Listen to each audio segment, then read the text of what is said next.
Hi, and welcome to the Crafting a Sacred Postpartum e-course. I'm so happy to have you with me here.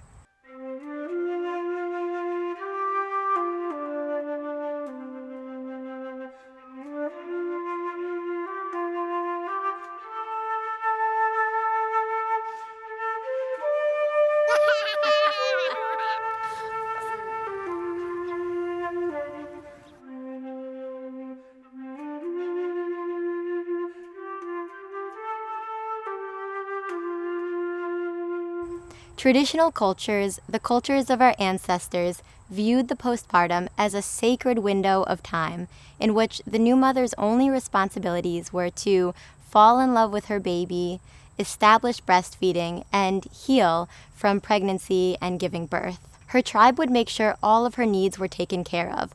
They would do all the cooking, cleaning, spending time with older children, and really acknowledging that the birth of a mother is even more intense than the birth of a baby.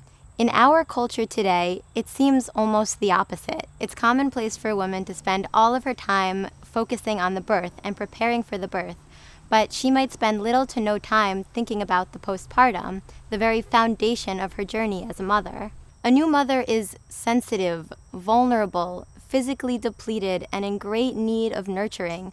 Yet so often she's tasked with entertaining guests while holding her baby in one hand, or cleaning up and doing the cooking while trying to breastfeed. Guests come over and they're so excited to see the baby, and the mother is the one taking care of all of the chores, when really it should be the other way around. There's nothing wrong with guests wanting to greet a new baby, but what would happen if instead they came over and allowed the mother time to bond with her baby, and they did the laundry, or they did the cooking, or oiled and braided her hair, took care of older kids? They would take care of all of those other tasks so that the mother could concentrate on what she needed to concentrate on, which is healing and being with her new baby. When I thought about making this course, I thought about how most postpartum education is quite clinical and, frankly, quite masculine. We're already suffering from information overload as pregnant women and new mothers. We're spoken to through charts, statistics, numbers, and problem solving. And that's fine. We need both feminine and masculine energy. But the problem is, I see hardly any feminine energy in a truly feminine process, and I propose bringing it back. We use feminine energy when we receive, when we love, when we nurture, when we birth our babies naturally and feed them with our milk. In fact, I can't think of a time when feminine energy is more necessary and more overlooked. I also thought a lot about the Eastern versus Western paradigms for health, and how in the West we tend to have a more reductionist view of health. Reductionist meaning looking at things as the sum of their parts. And in the East, we see things a little bit more holistically. Everything is interconnected, flowing, in motion, and exists in relation with everything else.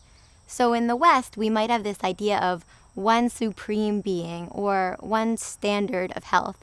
But in the East, it's more like the idea of a supreme state of being, where health exists in relation to our environment, both internal and external. It exists in our relationship with nature, in heeding the cycles, and in understanding each individual as an individual. I personally tend to gravitate more towards the holistic approach. And though we're going to be talking about some modern science and research in this course, we're really going to be looking at health in the postpartum as this feminine, holistic experience. Of course, this course is going to be filled with lots of information, but what I hope you really take away from it is a sense of peace and joy in this magical process. We've gone through childbirth, we've crossed the threshold from maiden to mother, and in that transition, we've gained the strength that we need to become mothers. Today, I see the commodification of motherhood all around us, when really becoming a mother is one of the most profound transitions of our lives. And though I'm going to share my wisdom and my experience with you, what I really hope you take away from it is just what inspires you, what works for you and resonates with you. the information that allows you to connect to your own inner wisdom and intuition.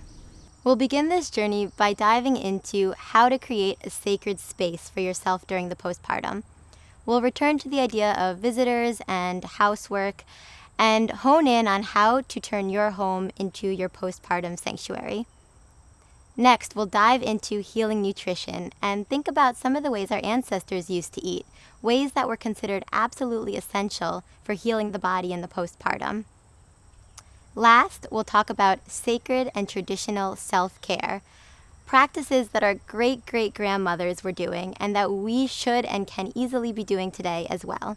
I hope you're ready to be gentle with yourself, Mama. You deserve it.